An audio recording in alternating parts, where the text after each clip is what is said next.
It's time to introduce my next special guest now. We have Katherine Blake, who is a band member of a group called the Medieval Babes. Welcome to my Hello, show. hello. Hi, thanks for having me on the show. It's a pleasure, and we're here to talk about your latest effort, which is a collection of kind of Christmas medieval songs. That's right, yeah. Well, a mixture. Some are more like arrangements of more modern Christmas material. Some of them are ancient folk carols, and a few of them I've written myself using ancient sort of Christmas texts. Wow, that's so magical. Yeah. And the, Thank you, thank you. That's why I do it. I mean, I find it extremely magical. Just sort of, kind of manifesting music that's from so long ago, often written by anonymous people, and just bringing it alive in this 21st century. And the Medieval Babes, you've been going for a while now. The latest lineup, has it just evolved over the years, or did you kind of know each other beforehand? Well, the first lineup was established in 1996 when we were a group of friends who I convinced to sing some medieval music with me. And initially they were like, "Oh, right, okay, she's really lost the plot now. What are we letting ourselves in for?" But I can be quite persuasive, and they actually really started enjoying it very quickly. And a lot of the women in the band have got a fascination with all things sort of gothic and romantic and medieval and mythological, so it very much appealed to that aspect of their personalities.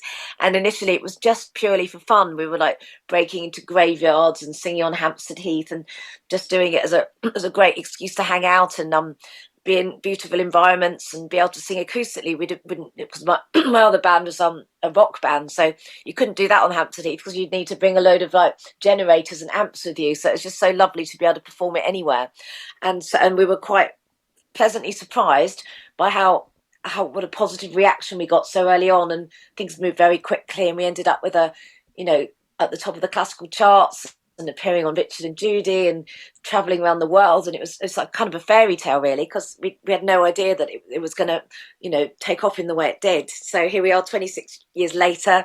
There's been many different incarnations of the band. Some members had to leave to start families, move abroad, new careers. That there's always been new wonderful women coming in who are bringing something fresh and exciting to it, and it's been an epic journey. I say, legacy continues stronger than ever. Yeah, it does. I mean, I think I really love this new album. It's so celebratory and appropriate for what, fingers crossed, will be the first normal Christmas people have had it for 3 years now. So it's very much has that sort of jubilant, celebratory atmosphere to it that would be a good soundtrack to hopefully a lovely normal Christmas, so people can go out and party and see everyone, and back to business as usual. And you mentioned the album has a gothic feel to it, very mystical in places, has that feel to it. Very much so. I'm a massive goth. Yeah. And when it comes to the song selection, was it kind of a Yeah. hard process selecting the songs? Well, you know how I did it? I asked my fans which songs they would like to hear. Put up a Facebook post, and I got like hundreds of responses from people, and so I've really got my fans to thank for a lot of the musical choices on the album. Some of the songs I hadn't even heard of before, so they introduced me to new pieces of Christmas music, and I just went with the ones that seemed the most popular, that I also felt inspired, that had to do an arrangement for, that had that sort of X factor that would lend itself to the Medieval Babes sound. And there's three pieces that I composed myself, but the other nine are arrangements of modern and ancient folk carols and music. So yeah, it's been a very quick turnaround. I started it less than about a year ago, actually. So, and I had to deliver it in August just to get it out in time for Christmas. So it's been Christmas all year round for me. So, but I love it. And like just the knowledge that all the work I was doing on the songs, all the arrangements were going to be performed in awe-inspiring cathedrals and churches. And that's very motivating when, you've got that to aim for. And looking at the song titles, many people might not know the song straight away looking at the song titles, but when they hear some of the songs, it might strike a chord. Like, I believe the Carol of the Bells was featured in Home Alone, the film. I think that's what made the carol really famous. But I think it's definitely worthy of note that the melody is actually a Ukrainian folk song, and so I think it's nice to acknowledge that, and also it was the way I've treated the song is I put a new vocal over the top, which is like a lead vocal. It's quite sort of gothic and mournful, quite inspired by sort of Danny Elfman, who does the Tim Burton soundtrack. So it's got that Christmas Goes Spooky This Year feel. But the next track on the album, Deck the Halls, is very sort of a very jolly romp. So it's not all the kind of gothy. There's a big mixture in there, but definitely that sort of romantic and ethereal sort of sensibility is that's definitely a thread that goes throughout all the material. And you had a testimonial from a well-known person called Iggy Pop. He said about the album, sounds like real life done up high. That's a good compliment. Yeah, he's a big fan. I mean, he was listening to some ancient music on Spotify, and Spotify recommended the Medieval Babes. And since then, he's played us on the radio, his radio show, about 5 or 6 times. He got us in a few Christmases ago to perform live in only band that's ever actually performed live in his studio for his Radio 6 show. So it's a massive, it's very, very flattering, because I've been a fan of Iggy Pop since I was 17. So it's, when someone that you admire immensely also admires your work, that's it, it's very exciting when that happens. So thank you, Iggy.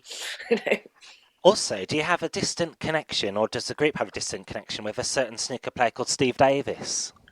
Yes, he's actually my boyfriend, Michael J. York, plays in a band with him called the Utopia Strong, and I've hung out with him quite a lot. He's a very lovely chap, and he it was actually Michael's idea that we record in his old snooker room, because we just needed somewhere that was, because he lives in Essex, so it's kind of in the middle of nowhere, so there's no traffic around. We just needed a nice big room where we wouldn't get interrupted by traffic noise, because a lot of the stuff we're doing is a cappella.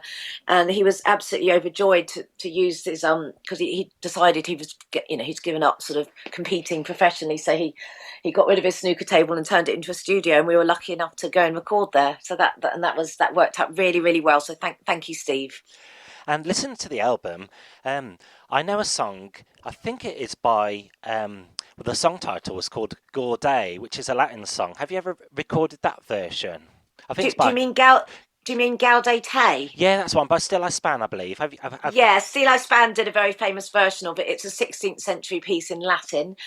We actually did that on our first album, Salva Nos, in 1997, and that was the track that kind of set things alight for us. People really loved our version, and that was a good sort of flagship track to our new album that really sort of launched our career. So thank you, Still I Span, and whoever composed Gaudete.